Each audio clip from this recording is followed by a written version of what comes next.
제가 군대에서 사역할 때 어느 집사님과 신앙 상담을 했습니다.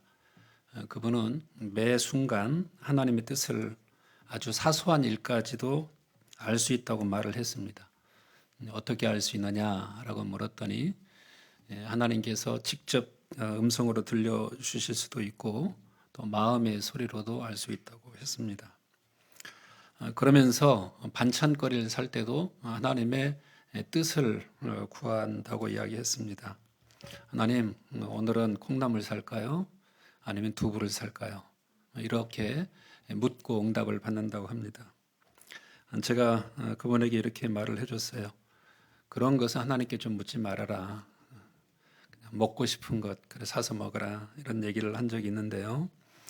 여러분 어떻습니까? 여러분들도 사소한 일까지도 하나님의 음성을 들어야 한다고 생각을 하십니까?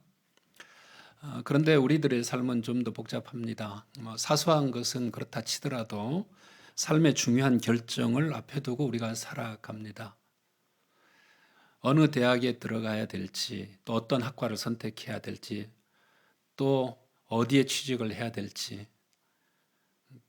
우리 자녀들은 많은 고민을 하게 됩니다. 결혼을 위해서 배우자를 누구를 선택해야 할지도 고민하는 사람도 있습니다. 여러분들도 아마 삶 속에서 수많은 선택의 갈림길에서 어떻게 결정을 해야 될지 궁금할 때가 많이 있을 겁니다. 현재의 선택이 미래의 운명을 결정한다면 누가 그것을 고민하지 않을 수 있겠습니까? 저는 하나님께서 저의 인생 계획, 나의 인생 전부를 파노라마처럼 펼쳐서 청사진을 세워놓고 그것을 어느 한순간에 짠 하고 보여주시면 좋겠다 이런 생각을 한 적이 있습니다. 답답함을 느낀 사람들은 아마 꿈을 통해서든지 환상을 통해서든지 아니면 어느 누군가의 예언을 통해서든지 좀 하나님의 뜻을 알고 싶어 할 것입니다. 그것도 아니라면 하나님이 정말 내 귀에 육성으로 들려주기를 바라면서 기도할 수도 있겠습니다. 그런데 과연 하나님께서 우리의 삶의 길을 어떻게 인도하실까요? 세상 사람들도 미래 운명을 알고 싶어 합니다. 그래서 사주팔자를 보고 점을 치고 운세를 보는 거죠. 미신과 점수를 의지하는 것을 볼 수가 있습니다. 그 동기는 대부분 개인의 욕구와 욕망을 채우기 위한 데 있죠. 보통 세상에서 말하는 복을 얻고 흉을 좀 피하고 싶은 마음인 겁니다. 건강과 재물과 장수와 또 출세와 여러 가지 이 세상이 말하는 그런 복들은 얻고 싶어 하고 세상에서 당할 수 있는 그런 여러 가지 재난들은 좀 피하고 싶은 그런 마음에서 그러한 미신과 점수를 의지하는 것을 볼 수가 있습니다. 물론 세상은 그러한 인간의 욕구와 욕망을 채우기 위해서 그런 잘못된 방법을 사용하더라도 거기에 대해서 매우 너그럽게 생각합니다. 하지만 하나님께서는 미신과 점수를 싫어하실 뿐만 아니라 왜 우리가 그것을 구하는지 그 마음의 동기를 묻습니다. 하나님의 뜻을 알고 싶어 하는 마음의 동기가 무엇이냐 하는 겁니다. 정말 우리는 하나님의 뜻에 순종하고 싶어 하는가? 아니면 단순히 내 뜻을 성취하고 싶어서 그런가? 우리가 정말 하나님을 기쁘시게 하기 위한 것인가? 아니면 단순히 내 개인의 행복과 안정과 평안을 또 행복을 추구하기 위한 것인가? 이런 것을 묻는 거죠. 만약에 내 뜻을 성취하고 내가 원하고자 하는 그런 욕구들을 실현하고자 하나님의 뜻을 묻는다면 그것은 이미 하나님의 뜻에서 벗어날 수 있다고 말할 수 있습니다. 성경은 이러한 미신과 점수를 엄격하게 금지합니다. 믿음으로 선택하지 않고 운명론에 기대는 이러한 신앙의 행위들은 하나님께서 싫어하십니다. 그런데 교회를 다닌다고 하면서도 몰래 이러한 운명론을 추구하는 사람들도 있습니다. 점쟁이를 찾아가서 구술하는 사람도 과거에는 많이 있었습니다. 궁합을 보는 사람도 있고 또 젊은이들은 타로 카드를 통해서 자신의 운세를 알고 싶어 합니다. 아마 신문이나 잡지를 통해서 보여주는 오늘의 운세, 그걸 뭐 한 번쯤 읽어보셨을 것입니다. 그것을 읽고 거기에 의지하는 경우가 많이 있는 거죠. 믿음의 사람들도 이런 운명론에 빠질 때가 있습니다. 어느 젊은 목사님이 어느 교회에서 청병을 받았습니다. 그래서 그 청병을 받고 가야 될지 말아야 될지 고민에 빠져서 사모님과 함께 기도를 했습니다. 그리고 기도를 끝난 다음에 종이를 가져다가 OX를 쳐서 던지고 하나를 붙잡았습니다. 그래서 O를 잡고 갔다는 얘기를 제가 들은 적이 있습니다. 운세와 비슷한 그러한 운명론의 유형인 거죠. 여러분, 하나님의 뜻을 알려고 하는 그런 순수한 마음은 우리가 인정하더라도 운명론은 인간을 기계나 로봇처럼 다룬다는 점에서 주의해야 합니다. 우리가 걸어가고 있는 믿음의 길은 운명의 길이 아닙니다. 우리가 가는 그 믿음의 길은 말 그대로 믿음의 길입니다. 주사위 놀이를 하는 것처럼 던져서 무엇을 그러한 길이 아닙니다. 부채도사가 말해주는 것처럼 동쪽으로 갈지 서쪽으로 갈지 그렇게 알려줘서 가는 길이 아닙니다. 우리의 인생은 하나님의 그 뜻 아래서 모든 것이 다 보이지는 않아도 우리가 가야 하는 그 길은 여전히 운명론이 아니라 믿음의 길이라는 사실을 우리가 먼저 알아야 합니다. 그 이유는 우리가 하나님의 형상대로 지으심을 받았기 때문입니다. 우리가 하나님의 속성을 닮은 존재로 만들어졌습니다.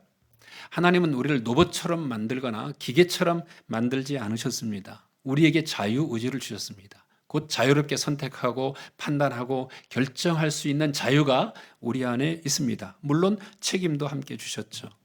그래서 우리는 하나님과 인격적으로 소통할 수 있습니다. 인격적으로 만날 수 있습니다. 하나님께서는 우리와의 관계를 원하시는데 그 방법을 인격적인 관계를 통해서 만나기를 원하십니다. 우리를 리모컨처럼 조종하는 것이 아니라 하나님을 알게 하는데 우리의 지성과 우리의 감정과 의지를 통해서 우리의 전 인격을 통해서 하나님을 만나기를 원하시는 거죠. 하나님을 알게 하시고 하나님을 믿게 하시고 하나님께 반응하게 하시는 이 모든 믿음의 여정들은 하나님과의 인격 안에서 가능한 일입니다. 여러분, 하나님의 인도하심을 하나님의 인격적인 관계 속에서 이해하지 않으면 우리는 잘못된 길로 들어설 수가 있습니다.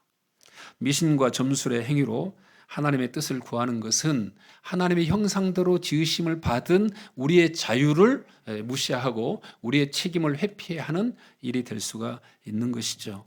무엇보다도 그런 그 마음의 동기가 우리 자신의 욕구와 욕망을 채워가는 것에 있다면 오늘 하나님의 뜻에서 멀어져 있는 거죠.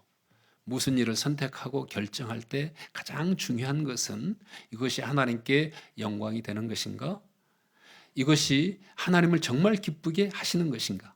이것이 하나님께서 우리에게 알려주신 하나님의 목적과 계획 아래 있는가 하는 것들을 물어봐야 하는 것입니다.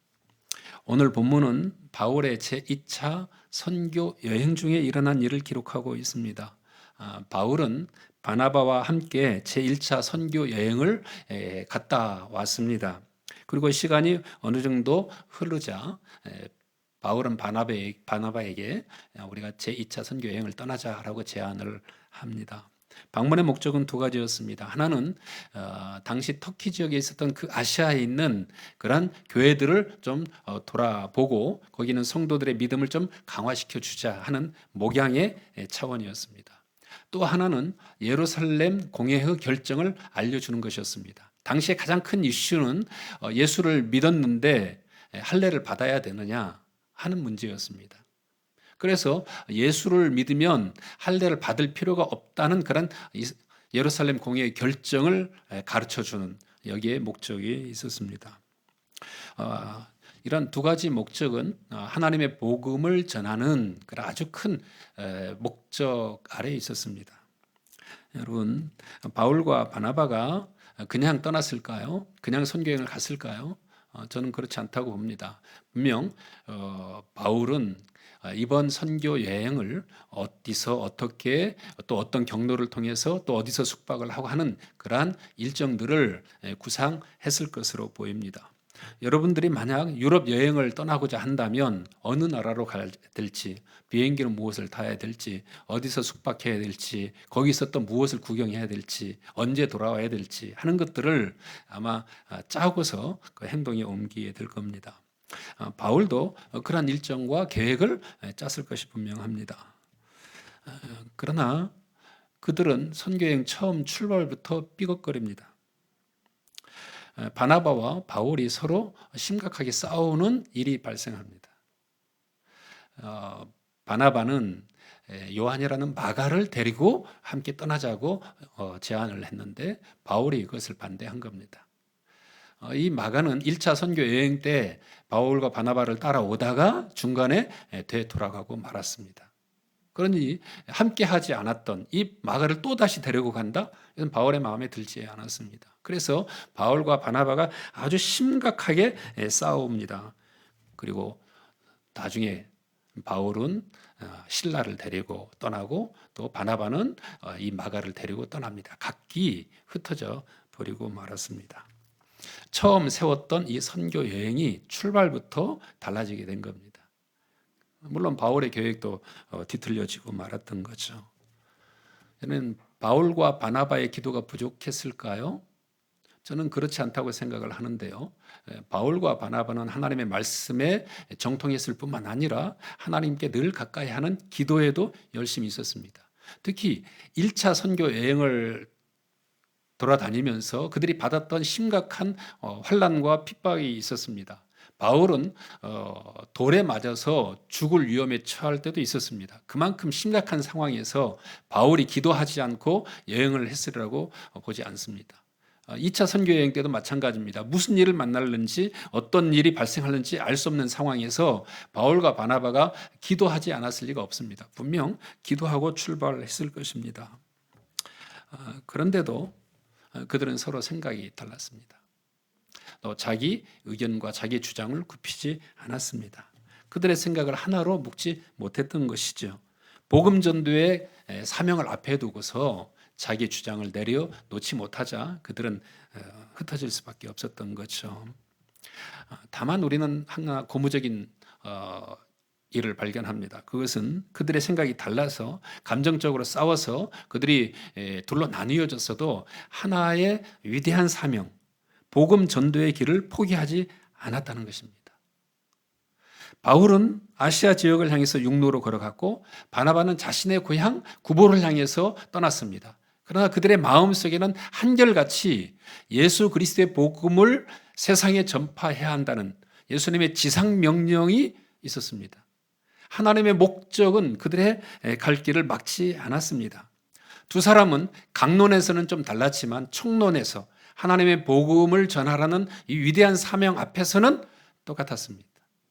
비록 가는 길에 달랐지만 그들은 하나님의 복음을 전하라는 이 명령에 순종했던 것입니다. 교회 안에는 다양한 생각과 다른 의견이 있을 수 있습니다. 그래서 서로 갈등하고 싸울 때도 있는 거죠. 또 감정의 골이 깊어지면 또 마음의 아픔도 따릅니다. 그럴 때 나 아무것도 안 해 하면서 뒤로 빠지는 사람들이 종종 있습니다. 그들은 속으로 나 없이 어디 잘 되나 보자 하는 그런 생각을 가지기도 합니다. 여러분, 우리가 무슨 일을 하든지 간에 그 일을 앞에 놓고서 꼭 우리 마음의 동기를 한번 살펴보면서 물어봐야 됩니다. 이것이 하나님의 영광을 위한 것인가? 정말 하나님을 기쁘시게 하는 생각인가? 하나님을 위한 결정인가? 이런 것들을 우리가 한번 생각해 봐야 됩니다. 어느 목사님이 전통적인 교회 청기병을 받았습니다. 거기선 어느 것 하나 함부로 이렇게 움직이기가 어려웠죠. 그런데 그 목사님이 가서 보니까 피아노가 한쪽에 치우쳐 있는 겁니다. 조금만 움직이면 좋겠는데 목사님이 지혜를 짰습니다. 매주 1cm 옮긴 겁니다. 1cm. 조금씩 매주마다. 그러더니 세월이 조금 지나가니까 어느덧 목사님이 원하는 그 자리에 피아노가 있었고 성도들은 전혀 눈치채지 못한 채 예배를 드렸다는 얘기도 있습니다. 여러분, 교회 화평을 먼저 생각한 이 목사님은 자기의 주장보다도 그 교회에 진짜 예수 그리스도의 복음을 전하고자 하는 그 마음이 있었던 거죠. 목회자나 성도들의 생각이 항상 일치할 수는 없습니다. 그렇더라도 교회의 복음을 위해 자기 주장을 내려놓을 수 있는 그런 믿음의 자세도 필요한 것입니다. 이제 2차 선교 여행의 이야기는 바울을 중심으로 전개됩니다. 바울은 더베와 루스드라를 향해서 갑니다. 동쪽에서 서쪽으로 가게 되는 거죠. 한번 지도를 한번 보실까요? 이 동쪽에서 서쪽으로 가는데 저 구브로라는 섬에 안디옥, 수리아 안디옥에서 바나바와 그리고 마가가 떠납니다. 그러나 바울은 신라를 데리고 서쪽으로 지금의 터키 동쪽에서 서쪽으로 지금 움직여 가는 거죠. 그리고 더베와 루스드라, 이고니온 여기까지 가게 됩니다. 근데 여기서 아주 특별한 사람 한 사람을 만납니다. 이게 바로 디모데였습니다. 루스드라에서 만난 이 디모데, 그 디모데는 나중에 바울의 영적 아들이라고 불릴 만큼 교회를 위해서 크게 헌신한 사람입니다. 바울은 거기서 교회들을 돌보고 복음을 전했고 그 복음이 퍼지자 그 지역에는 많은 사람들이 교회 안으로 몰려오기 시작했습니다. 교회가 부흥하고 성장한 것입니다. 바울이 그러한 모습을 보면서 하나님께서 이곳으로 우리를 인도하셨구나 충분히 생각할 수 있습니다. 그리고 이 아시아 지역에서 복음을 전하는 것이 하나님의 뜻이었구나. 그러면서 이 마음속에 복음에 대한 열정, 특히 아시아 지역에 대한 이 복음의 열정이 막 불타오르고 살아났을 것이 분명합니다. 그러나 이 아시아에서의 복음 전도가 바울의 계획대로 이루어지지 않습니다. 우리 사도행전 16장 6절 말씀 보시면 성령이 아시아에서 말씀을 전하지 못하게 하시거늘 그랬습니다. 성령께서 바울의 이 길을 막으신 겁니다. 그래서 그들이 부르기아와 갈라디아 땅으로 다녀갑니다. 그리고 무시아 앞에 이르러서 비두니아로 가고자 애를 썼다라고 성경은 기록합니다. 그런데 바로 이 순간에 비두니아로 가고자 하는 그 길마저도 하나님께서 막습니다. 예수의 영이 허락하지 아니하시는지라. 지도를 다시 한번 볼까요? 거기 보면 그 지도가 아시아 지역을 통과해서 터키 남쪽으로 내려가는 그 길을 막아버리고 또 북쪽으로 가려고 하는 비두니아 지역도 막습니다. 두 군데 다 막고 바울은 어쩔 수 없이 드로아라는 곳으로 흘러가게 됩니다. 여러분, 예수의 영이 허락하지 않고 성령께서 막으시는 것을 보면서 어떻게 그렇게 하셨을까 궁금해집니다. 꿈이나 환상을 통해서 막으셨을까요? 아니면 어떤 전염병이 그 지역에 있어서 거기에 접근할 수 없어서 그럴까요? 아니면 그 지역에 유대인들의 핍박과 반대가 있었을까요? 아니면 법적인 금지령이 내려서 못 갔을까요? 아니면 바울의 마음속에 어떤 부담감, 어떤 내적인 충동이 있었을까요? 아니면 동료 가운데 예언을 하는 사람이 있었을까요? 우리는 알 수가 없습니다. 분명한 것은 성령께서 바울이 세웠던 이 선교 여행의 계획을 수정하고 있다는 것입니다. 그것을 변경하고 있습니다. 원래의 계획과 진로를 하나님께서 막으시고 다른 길로 인도하고 계신다는 사실입니다. 바울은 아시아 지역으로 혹은 또 비두니아 지역으로 가고자 했지만 성령께서는 아시아도 아니고 그 비두니아도 아닌 다른 지역으로 지금 인도하고 계십니다. 여러분, 바울의 계획이 이렇게 무산되었을 때 장벽에 부딪혀서 어쩔 수 없이 자기의 선교 여행 일정을 변경해야만 하는 이 바울이 무시아를 거쳐서 드로아로 내려갈 때 어떤 생각을 했을까요? 지금 떠밀려 내려가고 있지 않습니까? 그때 무슨 생각을 할까요? 왜 이리 이번 여행이 순탄하지 못할까라면서 한숨을 쉬었을까요? 아니면 하나님의 뜻이 어디 있겠지 하면서 안도했을까요? 분명 바울의 마음은 불편했을 수도 있습니다. 두 번씩이나 길이 막혔고 원래 계획이 수정되면 기분 좋은 일은 아니겠죠. 혼란스러울 수 있습니다. 우리들도 마찬가지죠. 믿음으로 내가 계획하고 내가 인생 방향을 결정하고 그 길을 걸어가고 있는데 갑자기 모든 것이 다 뒤틀려 버리고 어긋나 버리면 우리는 그때 답답함을 느끼고 또 혼란스러워 하기도 합니다. 그런데 바로 그때 하나님께서 바울에게 새로운 길을 열어주십니다. 사도행전 16장 9절 말씀 함께 읽어보도록 하겠습니다. 시작. 밤에 환상이 바울에게 보이니 마게도냐 사람 하나가 서서 그에게 청하여 이르되 마게도냐로 건너와서 우리를 도우라 하거늘. 드로아에서 도착한 이 바울이 그 밤에 환상을 봅니다. 그 환상이 꿈이었는지 황홀경에 본 그런 말 그대로의 환상이었는지 알 수 없지만 바울은 그것을 직접 보았고 또 들었습니다. 그리고 그것을 하나님의 인도하심으로 확신했습니다. 10절 말씀 보시면 바울이 그 환상을 보았을 때 우리가 곧 마게도냐로 떠나기를 힘썼다라고 이야기합니다. 그러니까 그 마게도냐에서 건너와서 우리를 도우라는 그 환상을 하나님께서 우리를 그곳으로 인도하신다는 것으로 확신했다는 것입니다. 이런 일들은 가끔씩 일어나죠. 현대 선교사들의 경우에서도 그런 일이 종종 일어납니다. 우리가 잘 아는 인도의 선교사 윌리엄 캐리는 원래 폴리네시아 그 남태평양에 있는 곳으로 가려고 했죠. 그런데 인도로 하나님이 그를 보내셨습니다. 아프리카 선교의 꽃을 피웠던 리빙스턴, 그도 역시 처음에는 중국으로 가려고 애를 썼는데 하나님 그를 아프리카로 보내셨죠. 하나님은 어느 길은 막으시고 어느 길은 여십니다. 한쪽 문을 닫으면 다른 한쪽 문을 여시는 거죠. 여러분, 성령의 인도하심은 항상 모든 것이 똑같은 길이 아닙니다. 때로는 정말 고속도로처럼 쫙 풀린 길을 갈 수도 있지만 때로는 울퉁불퉁한 그런 자갈밭길을 걸어갈 수 있는 거죠. 그래서 우리의 삶의 문이 한쪽에서 닫혔다고 해서 너무 실망할 일이 아닙니다.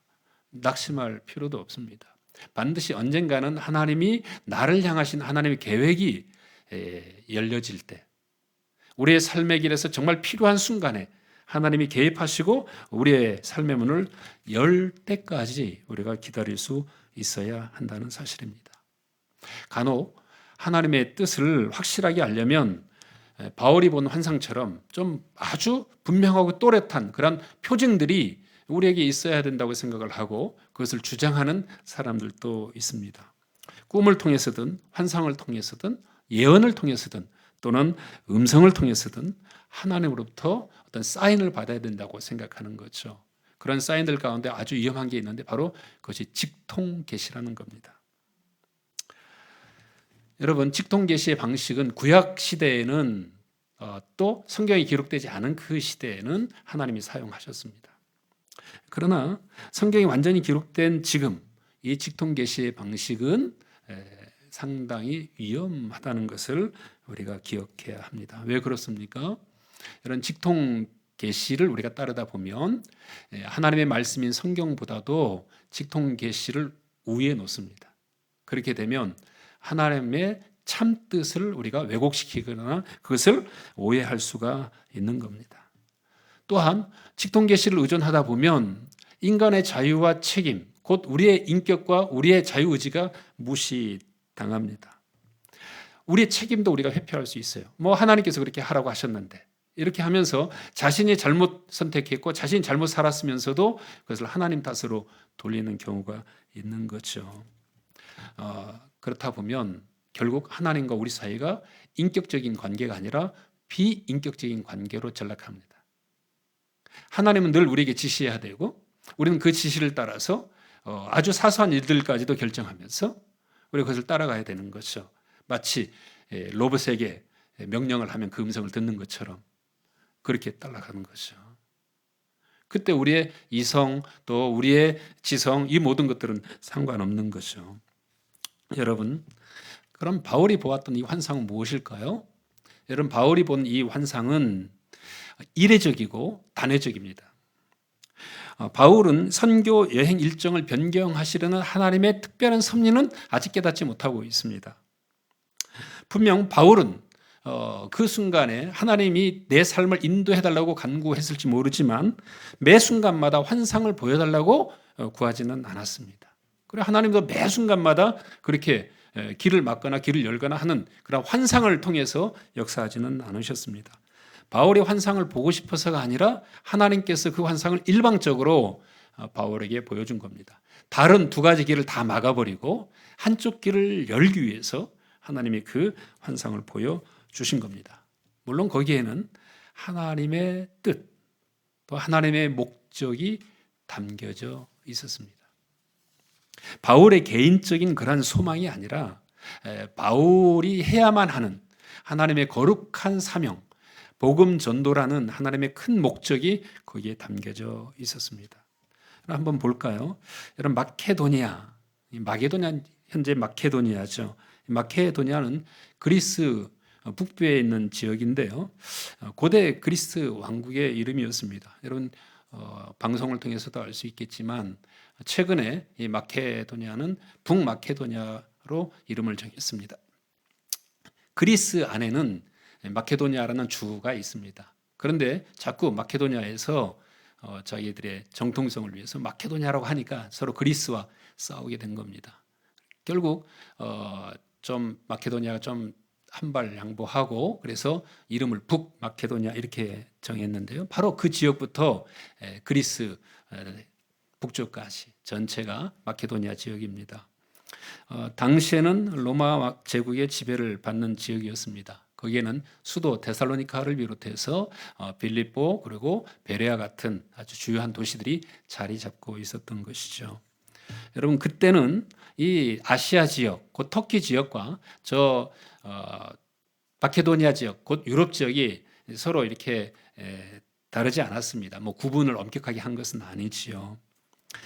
그런데 세월이 흘러서 유럽과 아시아를 구분하게 되었을 때, 이 아시아에서 유럽으로 건너갈 때, 이 마케도니아는 유럽으로 들어가는 첫 관문이 되었습니다.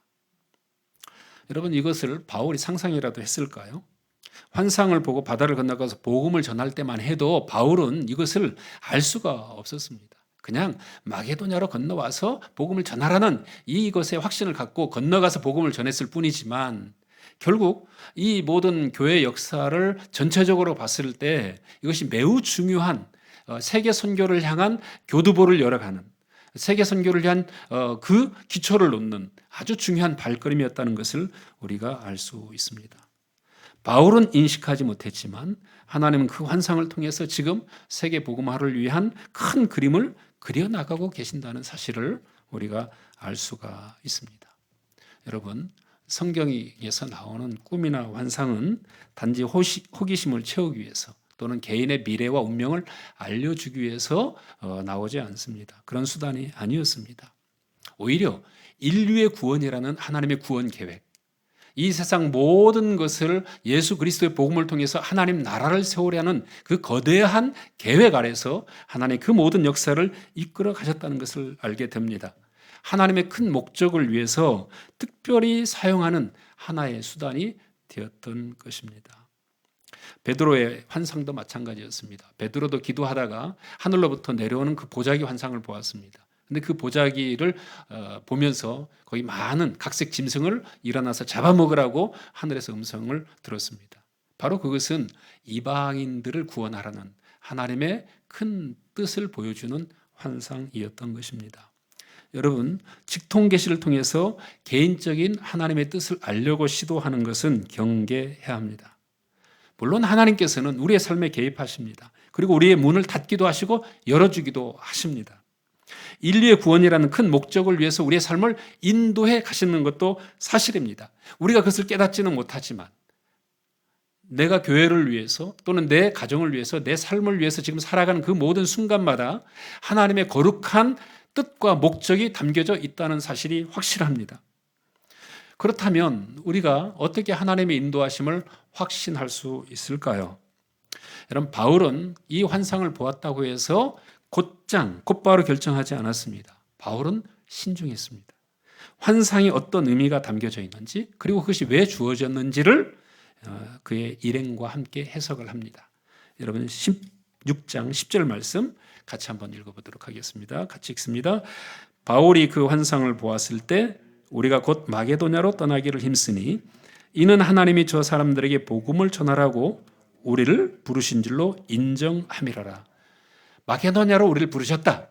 그것을 인정했다는 겁니다. 여기서 인정하다라는 헬라어 순비하조라는 단어는 모으다, 연결하다 또는 종합해서 하나의 결론에 이르다 이런 뜻입니다. 생각이 다를 수가 있겠죠. 바울의 환상을 보았다고 해서 거기에 일행들이 서로 의견이 다 같았다고 볼 수는 없습니다. 그러나 그것을 보고서 그들이 이야기를 함께 나눈 거죠. 그리고 토론을 거쳤습니다. 그리고 그 의미가 무엇인지 깊이 숙고합니다. 그리고 마음을 모아서 하나의 결론에 도달합니다. 우리를 그곳으로 보내시는구나. 아시아 지역도 아니고 비두니아 지역도 아닌 이 드로아 항구까지 와서 저 마케도냐로 건너가라는 것은 하나님의 뜻이었구나 하는 것을 그들의 지성을 통해서, 그들의 토론을 통해서 인격적으로 결정했다는 것을 알 수가 있습니다. 비록 환상을 보았더라도 하나님의 인도하심으로 확신하기까지는 믿는 사람들의 지성적인 선택과 판단이 작용했던 것을 알 수가 있습니다. 환상의 내용을 덥석 받아들이는 것이 아니라 그 지성을 사용해서 그 하나님의 뜻이 우리들의 복음 전도와 어떻게 연결되고 어떤 길로 원하시는지를 그들이 이야기하고 결정을 내렸다는 것입니다. 여러분, 성령께서는 우리의 지성과 인격을 사용하셔서 하나님의 뜻을 이루어 가십니다. 에이든 토저는 이런 얘기를 했습니다. 구체적으로 명령했거나 금지한 일들을 제외한 나머지 일은 우리의 지성적인 선택을 통해 자유롭게 결정하는 것이 하나님의 뜻이다고 했습니다. 여러분, 그것을 우리가 알 수 있는 대목이 있습니다. 바울은 이 드로아에서 환상만 본 것은 아니었습니다. 거기서 아주 중요한 인물 한 사람을 만나는데 바로 사도행전을 기록한 누가였습니다. 원래 의사 출신이었던 이 누가는 이 드로아에서 바울 일행을 만납니다. 그리고 바울과 함께 마케도냐로 건너가서 복음을 전하고 그때부터 계속 바울과 함께 계속 선교 여행을 합니다. 여러분, 사도행전이 얼마나 중요합니까? 근데 그 사도행전을 기록한 그 글들 속에서는 이전까지 사도행전 16장 9절 이전까지는 그가 3인칭 복수를 사용하다가 3인칭을 사용하다가 그다음에 이 본문에서만큼은 1인칭 복수를 사용합니다. 우리가라는 단어를 사용하는데 이 우리가라는 단어를 보아서 이 누가가 이 드로아에서 바울과 조우했다는 것을 충분히 알 수가 있습니다. 여러분, 사도행전을 기록한 이 누가 바울의 복음이 어떻게 교회를 세우고 어떻게 복음이 퍼지게 되었는지를 아주 명확하게 알려주는 이 기록을 누가가 했는데 그 누가를 드로아에서 만났다는 것, 그것은 하나님의 큰 뜻 가운데 하나였습니다. 이것이 얼마나 우리의 복음에 유익이 되었습니까? 바울은 또한 이 마케도니아의 첫 성읍인 빌립보에 도착합니다. 아마 누가의 고향으로 알려지기도 했는데요. 이 빌립보 성에 들어가서 옷감을 장사하는 루디아라는 여인을 만납니다. 이 루디아는 바울의 복음을 듣고서 마음을 열고 회심을 합니다. 자기뿐만 아니라 자기의 가족들 모두가 다 세례를 받고 예수 믿고 구원을 얻었습니다. 그런데 이 루디아가 바울의 일행을 보내지 않고 자기의 집에서 머물라고 강권합니다. 우리 집에서 머물러라. 그래서 거기가 교회가 생겨나는 거죠. 아니, 그 마케도니아 지역을 복음화시키기 위한 그런 하나의 전진 기지가 되는 거죠. 누가를 만나고 이 자주장사 이 루디아를 만난 것은 하나님의 큰 뜻 가운데 있었습니다. 여러분, 하나님의 개입과 인도하시는 이 하나님의 섭리가 얼마나 오묘하고 세밀한지를 우리가 알 수 있는 거죠. 그래서 우리의 삶에 개입하시는 하나님의 손길과 인도하심을 우리가 충분히 인식하려면 무엇보다도 하나님의 통치의 방식을 이해할 필요가 있고 그것을 정확하게 알려주는 성경적인 안목이 우리에게 필요하다고 할 수 있습니다. 당장 눈앞에 있는 현실만 보면 우리는 이해할 수가 없죠. 그러나 하나님의 원대한 계획과 통치를 우리가 좀 이해할 필요가 있습니다. 또한 직통 계시에만 의존해서 우리가 지성적으로 판단하는 것을 포기하면 우리는 신앙생활을 뜬구름 잡는 것처럼 하나님의 뜻과 상관없이 살게 될 때가 있는 거죠. 개인적인 삶의 행복만 추구하는 우리의 욕망의 눈으로 하나님을 바라보면 하나님 너무 좁은 분이시죠. 그러나 하나님을 기쁘시게 하려고 하는 믿음의 방법으로 우리가 응답을 한다면 하나님은 우리의 삶의 길을 친히 인도하셔서 그 인도하심이 무엇인지 우리가 온전히 이해할 수 있는 겁니다. 나무만 보지 말고 숲을 보라는 얘기가 있습니다. 우리가 성경을 읽을 때도 마찬가지지만 우리의 삶을 해석할 때도 당장 지금의 이 순간만 생각하는 것이 아니라 우리의 삶 전체를 통치하시고 다스리는 하나님의 거룩한 목적과 그 뜻을, 그 인도하심을 우리가 헤아려 볼 필요가 있다는 사실입니다. 우리는 하나님의 인도하심을 이해하는 넓은 눈, 곧 이 성경적인 안목을 가져야 되는데요. 어떻게 그것이 가능합니까? 여기서는 다 말씀드릴 수가 없습니다. 여러분 하나의 책을 소개합니다. 미국의 브루스 월키 교수가 쓴 책인데요. 하나님의 뜻, 하나님의 인도라는 책입니다. 여러분 시간이 되시면 한번 읽어보시기를 바랍니다. 이 내용 성경을 읽어봐라, 또 하나님을 향한 마음을 키워라, 여러 가지가 있어요. 그런데 그 중에서 특별히 제 마음에 드는 대목이 있습니다. 그것은 먼저 마음을 키워라 하는 그 챕터가 있어요. 마음을 키워라. 왜? 만물보다 심히 부패한 것이 사람의 마음이지 않습니까? 우리의 지성과 우리의 인격을 우리가 믿는다고 하지만 그것이 죄에 물들면 죄와 얼룩져 있고 잘못된 것이 있으면 그것도 부패하고 타락하지 않겠습니까? 우리의 지성도 타락할 수 있지 않겠습니까? 우리의 판단도 잘못될 수 있습니다. 그래서 우리의 마음을 하나님의 마음에 담도록 맞춰가야 되는 거죠. 그래서 우리는 늘 성경 앞에서 이런 질문을 좀 해야 됩니다. 내 마음의 동기가 성경에 일치하고 있는가? 예수님을 본받는 것에 우리가 초점을 맞추어 살고 있는가? 내 마음의 소원이 믿음과 또 기도에 부합하고 있는가? 하나님의 선하시고 기뻐하시고 온전하신 뜻이 무엇인지 우리가 분별하고 있는가? 하는 것을 늘 물어야 합니다. 이것을 묻지 않으면 우리들의 부패된 마음은 잘못된 것으로 가는 거죠. 그래서 우리의 개인적인 욕망을 위해서 우리의 신앙을 이용하거나 하나님을 이용하게 되는 거죠. 그래서 우리가 하나님의 그 통치를 우리가 인정한다면 우리는 이 하나님의 말씀 앞에서 우리의 마음을 새롭게 하도록 할 때, 그때 하나님의 인도하심을 우리가 이해할 수 있는 거죠. 또 하나는 하나님의 섭리를 인정하라는 것입니다. 섭리는 우연처럼 보여요. 인간의 힘으로 통제할 수 없는 그 곳에 하나님의 섭리가 있어요. 그것은 내 힘으로 능력으로 되지 않습니다. 우리가 알 수는 없지만 우리의 인생의 배후에서 하나님 우리의 삶의 길을 친히 인도하시는 그 세밀한 손길이 있습니다. 그것을 우리가 하나님의 섭리라고 이야기를 합니다. 일이 잘 풀리지 않거나 내가 원하지 않는 방향으로 우리의 인생길이 꼬여버릴 때도 있는 거죠. 빗나갑니다. 때로는 단호하게 우리에게 노라고 말씀하시면서 우리의 삶의 길을 막아버리실 때도 있지요. 우리는 그 모든 것을 우리의 지성으로는 알 수가 없어요. 하나님의 섭리를 완전하게 이해할 수는 없는 거죠. 그러나 우리가 하나님을 신뢰한다면 우리는 믿을 수는 있어요. 하나님께서 때가 되면 우리의 유익을 위해서 또는 하나님의 목적을 위해서 우리의 삶의 길을 여시고 우리의 문을 열어 가실 때가 있다는 사실입니다. 잠언서 16장 9절 말씀처럼 사람이 마음으로 자기의 길을 계획할지라도 그의 걸음을 인도하시는 이는 여호와시니라고 했습니다. 여러분 믿음을 가졌다고 해서 모든 일이 만사형통하면 얼마나 좋겠습니까? 그러나 그렇지 않습니다. 아브라함도 가나안 땅에 왔지만 하나님의 말씀 듣고 순종해서 왔지만 그는 가나안을 피하지 못하고 애굽으로 내려가는 때가 있었습니다. 이삭도 우물을 팠지만 그것을 계속 옮겨 다녀야 되는 그러한 상황에 처할 때도 있었습니다. 야곱도 형 에서를 피해서 자기의 고향을 떠나서 멀리 도망쳐야 할 때가 있었던 겁니다.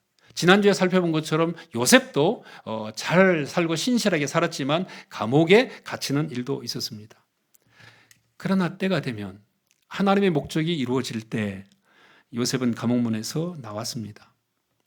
이스라엘 백성들도 이집트 제국의 노예로 살고 있었지만 때가 되었을 때 비록 그 기간이 오래되었지만 하나님의 구원 계획 아래서 그들은 해방을 받았습니다. 한나는 아이를 얻지 못했지만 하나님께 기도함으로 사무엘을 얻게 됩니다. 다니엘은 신실한 그런 관리였지만 그는 그것 때문에 하나님을 믿는 충성심 때문에 결국 사자굴에 갇혔습니다. 그러나 하나님은 때가 되어서 사자의 굴의 문을 열어주셨습니다. 여러분, 우리가 하나님의 구원의 진리가 우리에게 임할 때 또는 우리의 삶에 진짜 급한 도우심이 필요할 때 꼭 깨우칠 필요성이 있을 때 하나님이 특별한 방식으로 역사하실 수 있다는 것도 사실입니다. 이건 저의 개인적인 그런 경험인데요. 저는 1995년 7월에 여름에 백령도에서 나와서 진해로 향하던 길이었습니다. 그날 저녁에 설교를 해야 돼서 아주 급하게 달려가고 있었는데요. 이사를 하면서 가는 거니까 매우 피곤했습니다. 고속도로의 그 바닥은 매우 뜨겁고 열기가 가득 찼습니다. 그래도 가야 되는 길이니까 아주 집중해서 걸어가는데 내가 졸음을 이기지 못했습니다. 막 눈이 감겨 있고 어느 순간 잠이 들었습니다. 바로 제 옆에는 아내가 있었고 아내가 8개월 된 아들을 안고 있었습니다. 저는 그때 갑자기 자동차가 흔들리기 시작했습니다. 그리고 흔들리는 것에 눈을 떴을 때 바로 제 차가 막 좌우로 흔들려가면서 저는 어찌할 법 몰라서 그 차를 조심스럽게 몬다고 했지만 결국 한 바퀴 빙 돌아서 중앙 분리대를 치고 이제 옆으로 나오게 되었습니다. 물론 큰 사고는 나지 않았습니다. 내려와서 보니까 자동차 뒷바퀴가 펑크가 난 겁니다. 저는 타이어를 교체하고 설교를 해야 되니까 계속 내려가면서 하나님께 감사를 했습니다. 뒷바퀴가 아니고 앞바퀴가 터졌으면 어땠을까? 그렇게 내가 살아 있었을까? 또 만약에 펑크가 나지 않았으면 내가 졸았을 텐데 내가 졸고서 계속 운전을 했으면 어떤 사고가 일어났을까? 끔찍한 그런 결과를 나올 수도 있겠구나 하는 생각을 가지면서 그날 그 차 안에서 또 도착해서도 하나님께 감사를 했습니다. 정말 특별한 경우에 하나님께서 역사하셔서 우리의 삶의 길을 인도하셨던 것이죠. 여러분, 제가 신학교 다닐 때 설교학 수업 첫 시간이었습니다. 내수동교회에 박기천 목사님이 교수님으로 오셨는데 아무 말씀도 하지 않으시고 칠판에다가 분필로 이렇게 그림을 그렸습니다. 그림이라고 할 것도 없이 아주 큰 산 모양을 그렸습니다. 그리고 분필로 그 속에 아주 작은 점을 하나 찍어 놓고서 이렇게 말씀하셨습니다. 하나님은 큰 산과 같습니다. 그러나 인간의 존재는 보이지 않는 이 작은 점에 불과합니다. 여러분, 위대하신 하나님을 우리 인간의 작은 뇌로 어떻게 다 이해할 수 있을까요? 하나님의 생각이 우리의 생각과 다른데, 하나님의 길과 우리의 길이 다른데 우리가 어떻게 하나님의 큰 뜻을 알 수 있겠습니까? 우리가 하늘에 별이 몇 개인지 셀 수 있습니까? 우리가 바다의 모래가 몇 알인지 셀 수 있습니까? 바다의 깊은 곳에 어떤 물고기가 몇 마리나 살고 있는지 우리가 알 수 있습니까? 우리는 알 수가 없어요. 하물며 우리의 닥친 시련과 고난과 고통의 그 의미가 무엇인지, 그 원인이 무엇인지 우리가 다 헤아릴 수는 없습니다. 그러나 그럼에도 불구하고 우리가 할 수 있는 게 있어요. 그것은 하나님께서 우리에게 주신 성령을 우리는 받을 수 있어요. 성령을 통해서 우리가 믿게 하신 믿음을 가질 수 있습니다. 우리는 그 말씀을 듣고 하나님께 순종할 수는 있어요. 우리는 기도를 통해서 성령 충만해야 되고, 우리의 지성을 통해서 하나님을 알아가야 되고, 우리의 인격을 통해서 하나님과 좋은 교제를 나눠가면서 우리의 양심과 우리의 재능을 사용하시는 하나님을 알 수는 있습니다. 그러나 정말 중요한 것은 어떠한 상황이 놓여 있든지 간에 우리가 하나님을 끝까지 신뢰할 수 있느냐 하는 겁니다. 하나님의 삶을 정확하게, 하나님의 인도하시는 방식을 우리가 정확하게 알 수는 없지만 그 인도하심이 하나님께서 하시는 것이고 우리가 그것을 정말 신뢰할 수 있다면 우리는 믿음으로 순종할 수는 있습니다. 여러분, 우리의 불순종으로 인해서 우리의 삶이 빗나갈 수도 있는 거죠. 또는 실패할 수도 있는 겁니다. 요나처럼 불순종해서 가다가 바닷속에 빠지지 않았습니까? 아니, 우리가 정말 잘 살아도, 신실하게 살아도 우리가 욥처럼 그렇게 고난을 받을 때도 있는 거죠. 그래도 우리에게 필요한 것은 하나님이 우리의 삶을 구체적으로 인도하신다는 사실을 우리가 믿고 순종하는 것입니다. 하나님께 순종하면 하나님은 우리의 삶을 친히 그분의 거룩한 목적을 성취하면서 이끌어 가십니다. 브루스 월키 교수는 이렇게 말을 했습니다. 하나님은 항상 살아계셔서 우리를 위해 일하신다. 우리는 그런 하나님께 온전한 신뢰로 보답해야 된다. 하나님을 신뢰해야 된다. 블레인 스미스라는 분도 이런 말씀을 했습니다. 하나님의 인도하심에 기꺼이 복종하기를 원하는 사람들은 그분이 친히 인도해 주신다. 하나님을 사랑하고 하나님을 신뢰하면 하나님 우리의 삶의 길을 온전하게 인도해 주신다는 사실입니다. 그러므로 우리의 믿음의 여정 속에서 가장 중요한 것은 하나님을 신뢰하고 그분의 인도하심을 따르는 겁니다. 그리고 그 일에 우리의 마음과 생각과 우리의 온 생애를 다 바쳐서 기꺼이 헌신하는 것입니다. 하나님께서 저와 여러분들의 삶의 길을 이렇게 아름답게 또 완전하게 인도해 주시기를 주님의 이름으로 축원합니다.